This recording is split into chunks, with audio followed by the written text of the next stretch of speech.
यह एक ऐसी सौतेली मां की कहानी है जिसने अपनी मासूम सौतेली बेटी को जंगल में इसलिए छोड़ दिया ताकि जंगली जानवर उसे खा जाएं। परंतु ईश्वर की कृपा से उस बच्ची को एक बेजुबान बंदरिया ने मां का स्नेह देकर पाला। आइए सुनते हैं यह दिल छू लेने वाली कथा। नमस्कार प्रिय दर्शकों, हर हर महादेव।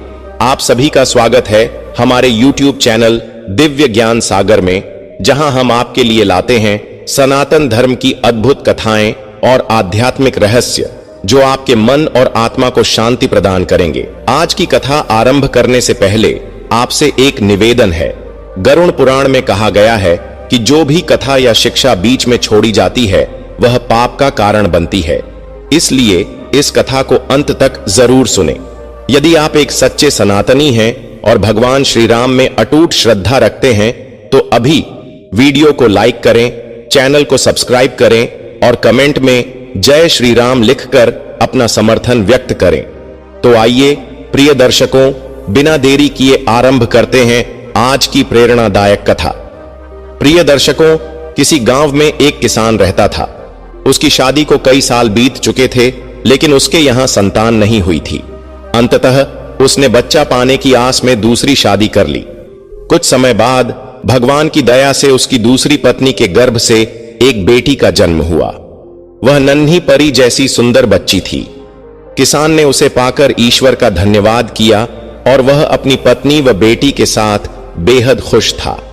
किसान ने अपनी प्यारी बेटी का नाम परी रखा।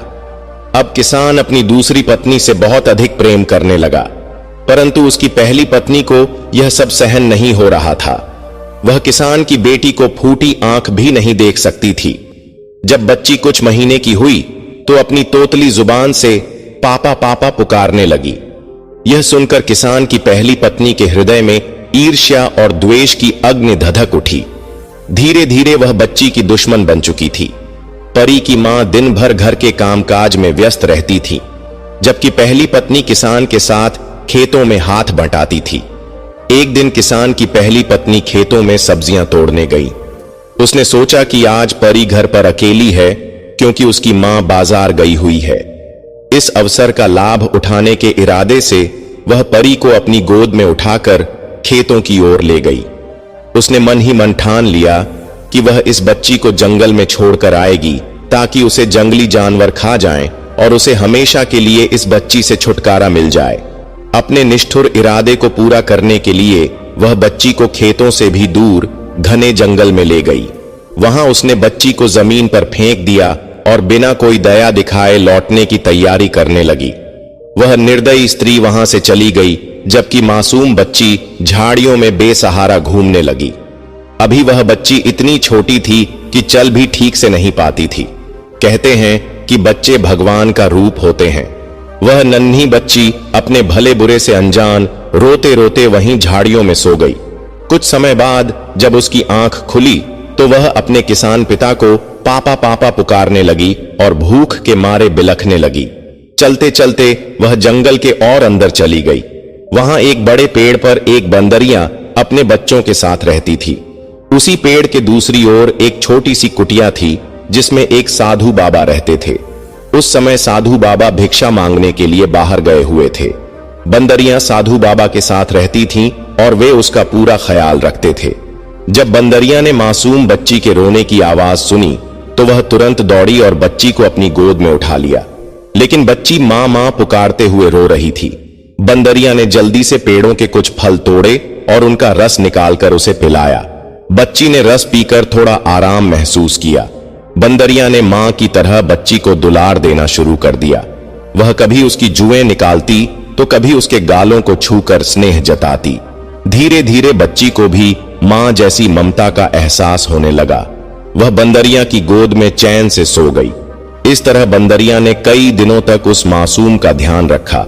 वह उसकी भूख प्यास और हर जरूरत को एक मां की भांति पूरी कर रही थी। इसी बीच साधु बाबा, जो भिक्षा के लिए बाहर गए हुए थे, वापस लौटने वाले थे। जब साधु बाबा भिक्षा मांगकर अपनी कुटिया में लौटे तो उन्होंने देखा कि बंदरिया अपनी गोद में एक बेहद सुंदर और मासूम इंसानी बच्ची को लिए हुए हैं। यह दृश्य देखकर साधु बाबा अचंभित हो गए। उन्होंने तुरंत उस बच्ची को अपनी गोद में लिया और कुटिया के भीतर चले गए। साधु बाबा ने बच्ची से उसका नाम पूछा, लेकिन वह इतनी छोटी थी कि बोल नहीं पाई। बाबा सोचने लगे कि यह नन्ही बच्ची आखिर कहां से आई है और किसकी है। फिर बाबा ने स्नेहपूर्वक उस बच्ची का लालन पालन करना शुरू कर दिया। उन्होंने उसका नाम उजाला रखा, क्योंकि उसकी त्वचा चंद्रमा की तरह उज्जवल और सुंदर थी। अब उजाला रोज कुटिया से बाहर जाकर बंदरिया के बच्चों के साथ खेलती। वह बंदरियां भी उस बच्ची का मां की तरह ख्याल रखने लगी। कभी उसे फल का रस पिलाती, कभी अपना दूध और कभी कुटिया में पली गाय का दूध पिलाया जाता। समय बीतता गया और उजाला 6 वर्ष की हो गई। वह अब साधु बाबा को बाबा बाबा कहकर पुकारने लगी और बंदरिया को अपनी मां समझने लगी। आखिरकार वह उन्हीं बंदरिया के बच्चों के बीच पली बढ़ी थी। साधु बाबा जब भगवान शिव की पूजा अर्चना करते तो उजाला भी उनके पास बैठकर पूजा करने लगती। बाबा जब मंत्रों का उच्चारण करते तो वह भी मंत्रों को दोहराने की कोशिश करती। बाबा ने उसे अच्छे संस्कार और धर्म की शिक्षा दी थी। धीरे धीरे उजाला 15 वर्ष की हो गई और पहले से भी अधिक सुंदर दिखने लगी। जंगल के जानवर, पक्षी और वही बंदरियां उसके मित्र बन गए थे। बंदरियां रोज उसके लिए जंगल से सूखी लकड़ियां इकट्ठा करके लाती और उजाला उनके लिए भोजन बनाती। एक दिन साधु बाबा ने उजाला से कहा, बेटी, मुझे दूसरे नगर में भिक्षा मांगने के लिए जाना होगा। मैंने तुम्हारे लिए कुटिया में सभी आवश्यक चीजों का इंतजाम कर दिया है। तुम्हें कहीं भी बाहर जाने की जरूरत नहीं। ये बंदरियां तुम्हारी देखभाल के लिए यहीं रहेगी। ये तुम्हारी मदद करेगी, जंगल से लकड़ियां और नदी से पानी लाकर देगी। बस तुम यहीं कुटिया में रहकर भगवान शिव की पूजा करना और खाना बनाना। इतना कहकर साधु बाबा दूसरे शहर के लिए रवाना हो गए। अब उजाला और बंदरियां कुटिया में अकेले रह गए।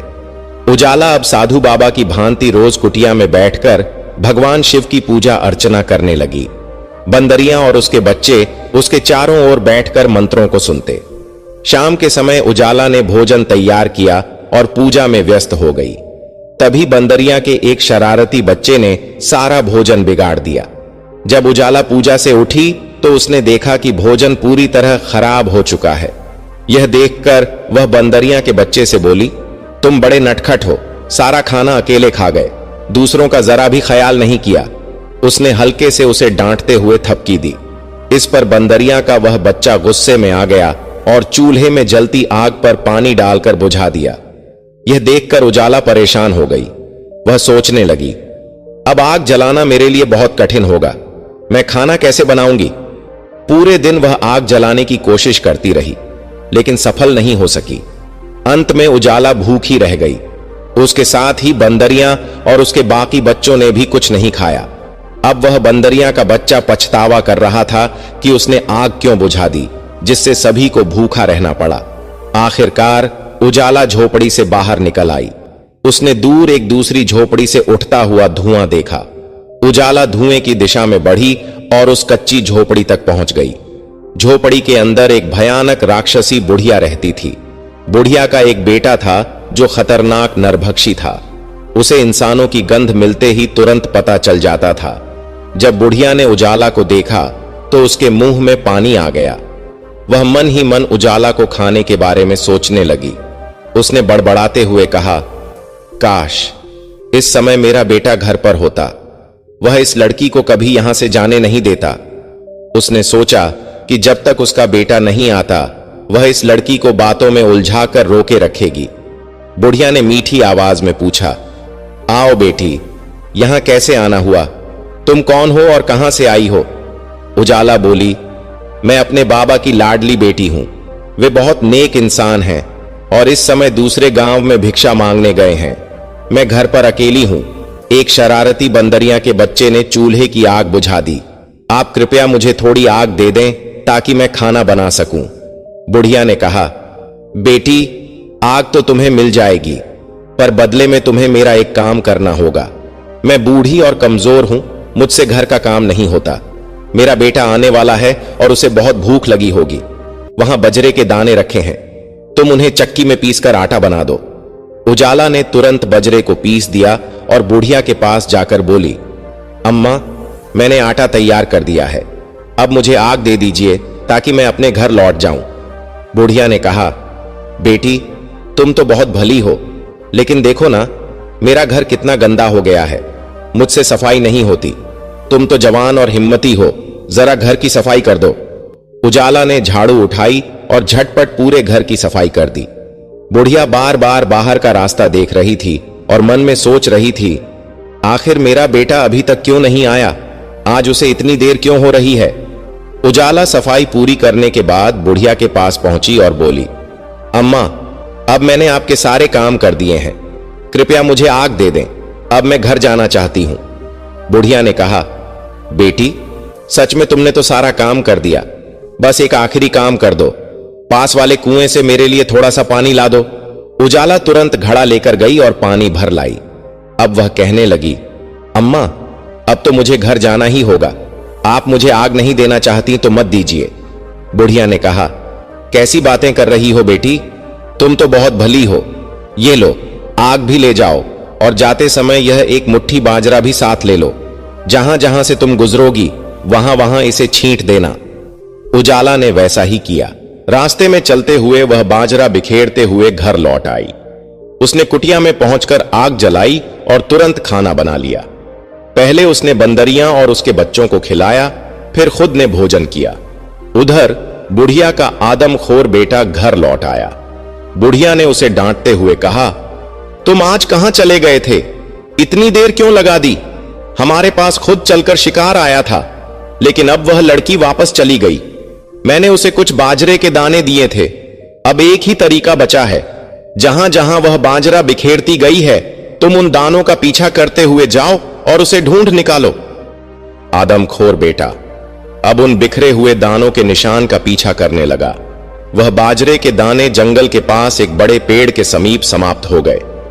आदमखोर ने चारों ओर निगाह दौड़ाई तो उसे एक कुटिया नजर आई। उसने कुटिया के दरवाजे पर जोर से दस्तक दी और आवाज लगाई, बेटी, दरवाजा खोलो, मैं तुम्हारा बाबा हूं और तुम्हारे लिए बहुत कुछ लेकर आया हूं। लेकिन उजाला तो खाना खाकर गहरी नींद में थी, उसे दरवाजे की आवाज सुनाई नहीं दी। यह देखकर आदमखोर क्रोध से भर गया और दरवाजा तोड़ने की कोशिश करने लगा, मगर वह असफल रहा, क्योंकि कुटिया का दरवाजा लोहे की मजबूत सलाखों से बना हुआ था। दरवाजा तोड़ने के प्रयास में उसकी एक उंगली टूटकर लोहे की सलाखों में फंस गई। वह उंगली किसी जानवर जैसी नहीं बल्कि इंसानी प्रतीत हो रही थी। नाकाम होकर आदमखोर वहां से चला गया। सुबह होने पर उजाला ने कुटिया का दरवाजा खोला। जैसे ही उसने दरवाजे को छुआ, उसकी हथेली में उस आदमखोर की टूटी हुई उंगली का नाखून चुभ गया। उजाला दर्द से चीख उठी। धीरे धीरे उस नाखून का विष उसके पूरे शरीर में फैलने लगा और वह बेहोश होकर जमीन पर गिर पड़ी। बंदरियां और उसके बच्चे उजाला के चारों ओर बैठकर रोने लगे। कभी बंदरियां उसके सिर को सहलाती तो कभी उसके पैरों की मालिश करती, लेकिन उजाला होश में नहीं आई। इतने में कुछ लोग घोड़ों पर सवार वहां पहुंचे। उनमें एक राजा, उसके मंत्री और कुछ दरबारी थे जो शिकार करने के लिए निकले थे। राजा ने अपने मंत्री को आदेश दिया, यहीं पर तंबू लगाओ। राजा की नजर पास की कुटिया पर पड़ी।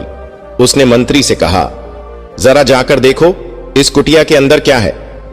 मंत्री कुटिया के अंदर गया और कुछ देर में हड़बड़ाते हुए बाहर निकल आया। राजा ने पूछा, क्या हुआ? मंत्री ने बताया, महाराज, कुटिया का दरवाजा पहले से खुला हुआ था। अंदर एक अत्यंत सुंदर लड़की बेहोश पड़ी है और उसके पास एक बंदरिया बैठी रो रही है। यह सुनकर राजा हैरान हुआ और खुद अंदर जाने की इच्छा जताई।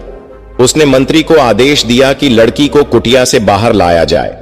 जब लड़की को बाहर लाया गया तो राजा ने उसके सीने के पास अपना कान लगाकर सुना। उसे पता चला कि लड़की की सांसें अभी चल रही थीं। राजा ने देखा कि लड़की अत्यधिक सुंदर थी। उसकी हथेली पर नजर पड़ते ही राजा को एक खतरनाक नाखून चुभा हुआ दिखा। राजा ने नाखून को सावधानी से उसकी हथेली से बाहर निकाला। नाखून निकलते ही उजाला ने धीरे धीरे होश में आते हुए आंखें खोलीं और उठकर बैठ गई। राजा ने कहा, मैं इस राज्य का राजा हूं, मैंने तुम्हारी जान बचाई है। अब तुम मुझे बताओ कि तुम कौन हो। यहां अकेली क्यों रह रही हो और इस बंदरिया से तुम्हारा क्या संबंध है? यह तुम्हारे लिए बहुत रो रही थी। उजाला ने जवाब दिया, महाराज, मैं अकेली नहीं हूं, मैं एक साधु बाबा की बेटी हूं। यह बंदरिया मेरी बचपन की साथी है। मेरे बाबा भिक्षा मांगने गए हुए हैं और जल्द ही लौट आएंगे। राजा ने उसकी सुंदरता को देखते हुए कहा, तुम बेहद सुंदर हो। अगर तुम चाहो तो मैं तुम्हें अपने महल में ले जा सकता हूं।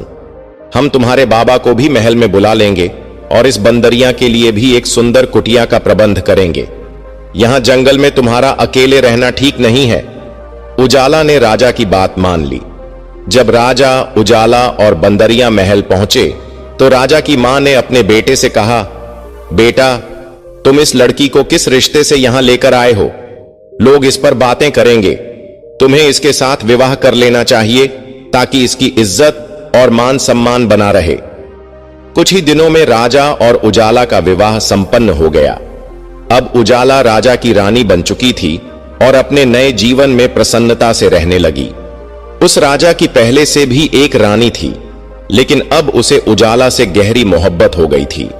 वह उसका खास ख्याल रखने लगा और उसकी सेवा के लिए एक दासी नियुक्त कर दी। वह दासी एक बुजुर्ग महिला थी जो उजाला को अपनी बेटी की तरह स्नेह देती थी। उजाला को भी वह दासी बेहद प्रिय लगती थी।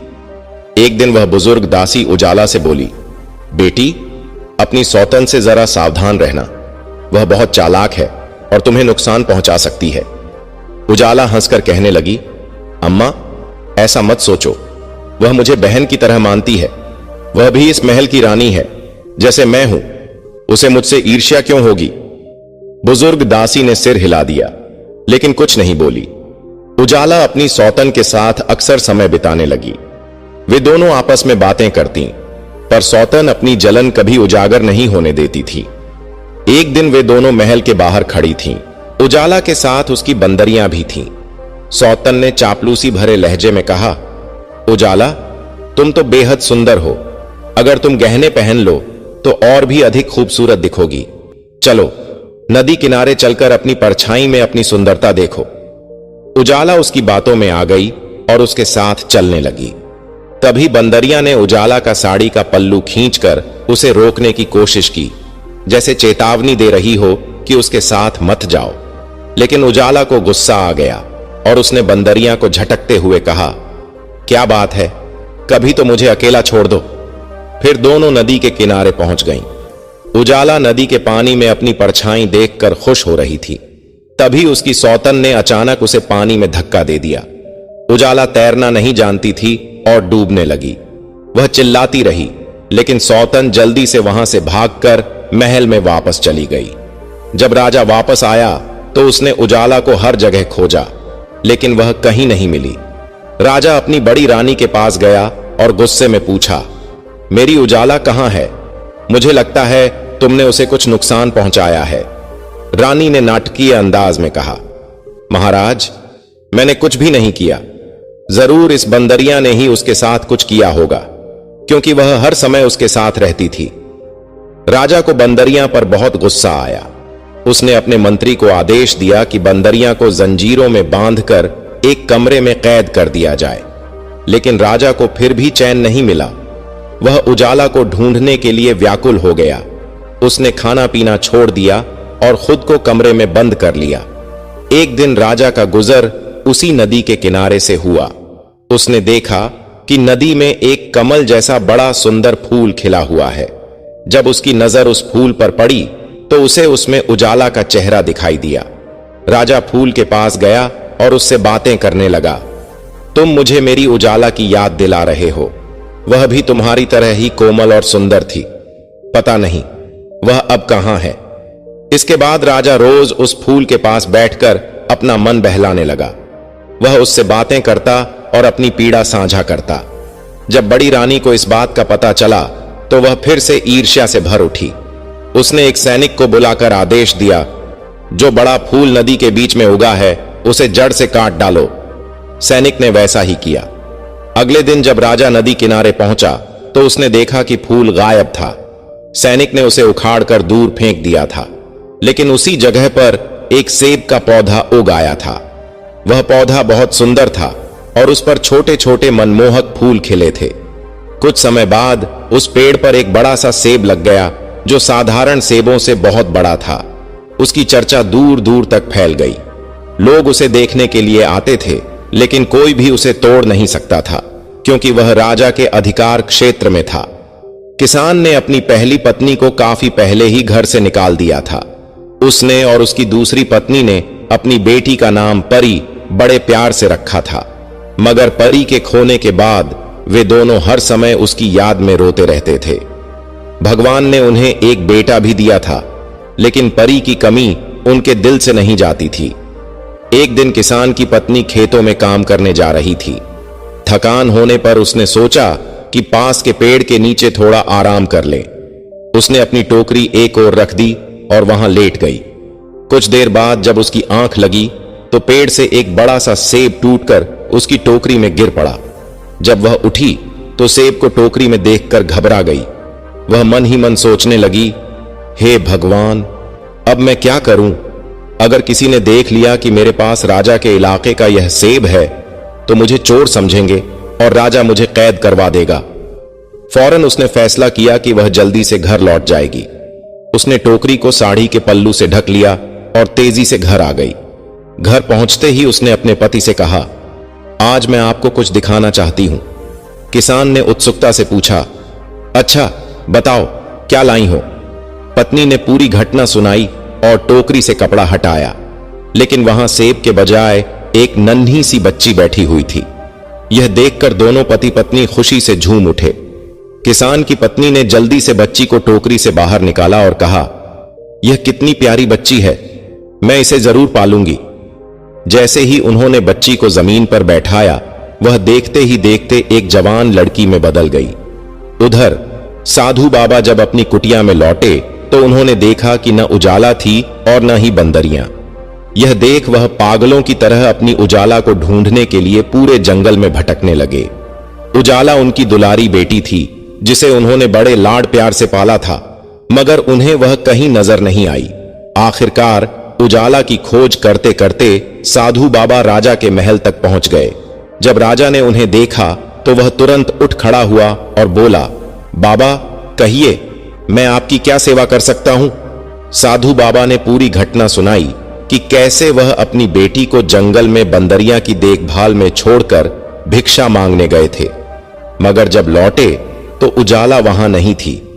राजा यह सुनकर चौंक गया, क्योंकि उसे अब समझ आ चुका था कि उसकी पत्नी उजाला दरअसल उसी साधु बाबा की बेटी थी। राजा ने बाबा को पूरी कहानी बताई। यह सुनकर बाबा अचंभित रह गए और बोले, मेरी बेटी उजाला इतनी आसानी से नहीं मर सकती। मैंने उसे शक्तिशाली तंत्र मंत्र और ज्ञान सिखाया था। वह अपनी सुरक्षा खुद कर सकती है। कोई भी दुष्ट ताकत उसे नुकसान नहीं पहुंचा सकती। अगर किसी ने कोशिश भी की तो वह किसी न किसी रूप में जीवित लौटेगी, चाहे इंसान के रूप में या किसी फल के रूप में। जब तक यमराज का आदेश न हो, कोई भी मेरी बेटी की जान नहीं ले सकता। राजा ने बाबा को महल में एक विशेष कक्ष दिया, जहां वे अपनी शक्तियों का उपयोग करके ध्यान लगा सकते थे। साधु बाबा ने ध्यान करते हुए देखा कि बंदरियां कहीं कैद में रो रही है। उन्होंने तुरंत राजा से कहा कि बंदरियां को आजाद करवाया जाए। जैसे ही बंदरियां को रिहा किया गया, वह राजा के कपड़ों को पकड़कर खींचने लगी, मानो कुछ बताना चाहती हो। राजा को गुस्सा आया, मगर बाबा ने उसे शांत करते हुए कहा, यह बेजुबान कुछ महत्वपूर्ण संकेत दे रही है, इसे समझने दो। बंदरियां राजा को खींचती हुई एक किसान के घर के दरवाजे तक ले गई। वहां पास में एक कुआं था, जहां एक लड़की पानी भर रही थी। राजा ने ध्यान से देखा तो वह लड़की उजाला जैसी दिखी। राजा तुरंत लड़की के पास गया, लेकिन तब तक वह घर के अंदर जा चुकी थी। राजा के पास खड़ी बंदरियां किसान के दरवाजे को जोर जोर से पीटने लगी। थोड़ी देर में किसान की पत्नी बाहर आई और दरवाजा खोलते ही चौंक कर बोली, महाराज राम राम, आप यहां, हम जैसे गरीबों के घर में कैसे? राजा ने कहा, अभी अभी जो लड़की अंदर गई है वह मेरी पत्नी है। किसान की पत्नी आश्चर्य में बोली, महाराज आप कैसी बातें कर रहे हैं? वह मेरी बेटी है, आपकी रानी कैसे हो सकती है? राजा निराश होकर लौटने ही वाला था कि बंदरियां अचानक घर के अंदर भाग गई। उसने अंदर जाकर देखा कि उजाला एक कमरे में बैठी थी। उजाला ने तुरंत बंदरिया को पहचान लिया और उसे गले लगाकर फूट फूट कर रोने लगी। फिर उसने किसान की पत्नी को, जिसे वह अपनी मां समझने लगी थी, पूरी कहानी बताई। मेरी असली मां घर का कामकाज करती थी और मेरी सौतेली मां खेतों में काम करती थी। एक दिन मेरी सौतेली मां मुझे जंगल में ले जाकर फेंक आई और पलटकर भी नहीं देखा। मैं रोती बिलखती भूखी प्यासी जंगल में भटकती रही। तभी इस बंदरिया ने मुझे बचाया और मां की तरह मुझे पाला। यह मुझे फलों का रस निकालकर पिलाती थी। जब कभी मेरी भूख बहुत ज्यादा बढ़ जाती तो यह अपना दूध तक पिलाकर मेरा पेट भरती थी। इसके बाद एक साधु बाबा, जिनके चेहरे पर दिव्य तेज था, मुझे जंगल में मिले। वे मुझे अपनी कुटिया में ले गए और पिता की तरह मेरा पालन पोषण करने लगे। यह बंदरियां भी उन्हीं बाबा की थी। बाबा ने मुझे बड़े लाड प्यार से रखा। अब वह बाबा मुझे जरूर ढूंढ रहे होंगे। मैं भी उनकी बहुत याद करती थी। फिर एक दिन जंगल में मेरे साथ एक घटना घटी, जिसके बाद एक राजा ने मेरी जान बचाई। उजाला की मां यह सुनकर बोली, तो इसका मतलब राजा सच कह रहे थे, तुम उनकी रानी हो और मेरी खोई हुई बेटी भी। किसान की पत्नी ने उजाला को गले से लगाकर खूब आंसू बहाए। फिर उसने पूछा, बेटी, क्या अब तुम महल लौटना चाहती हो? उजाला बोली, अम्मा, अगर राजा को यह पता चल गया कि मैं एक साधारण किसान की बेटी हूं, तो क्या वह मुझे अपनी रानी के रूप में स्वीकार करेंगे? इतनी ही देर में दरवाजे पर फिर से दस्तक हुई।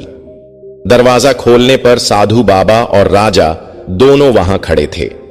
उजाला की नजर जैसे ही साधु बाबा पर पड़ी, वह दौड़कर उनके सीने से लग गई और रोते हुए बोली, बाबा, मुझे आपकी बहुत याद आती थी। मैं आपके बिना नहीं रह सकती। साधु बाबा ने उसके सिर पर हाथ फेरते हुए कहा, बेटियां अपने ससुराल में ही शोभा देती हैं। देखो, तुम्हारा पति तुम्हें लेने आया है। राजा उजाला के पास आया और बोला, मेरी प्रिय रानी, आखिरकार मैंने तुम्हें तुम्हारी लाडली बंदरिया के जरिए ढूंढ ही लिया। उजाला यह सुनकर बहुत प्रसन्न हुई। राजा उसे लेकर तुरंत महल लौट आया। सबसे पहले उसने राज दरबार में एक विशेष सभा बुलवाई। सभा में मंत्री, सैनिक और दोनों रानियां मौजूद थीं। राजा ने घोषणा की, हमारी बड़ी रानी ने हमारे साथ छल और विश्वासघात किया है। हमने उसे बहुत मान सम्मान दिया था, लेकिन उसने हमारे विश्वास को तोड़ा। अब इसे कड़ी से कड़ी सजा दी जाएगी। राजा ने आदेश दिया कि बड़ी रानी को कोड़े लगाए जाएं और फिर उसे काल कोठरी में बंद कर दिया जाए। इसके बाद उजाला ने अपने पिता समान साधु बाबा को महल में सम्मान पूर्वक ठहराया और अपनी प्रिय बंदर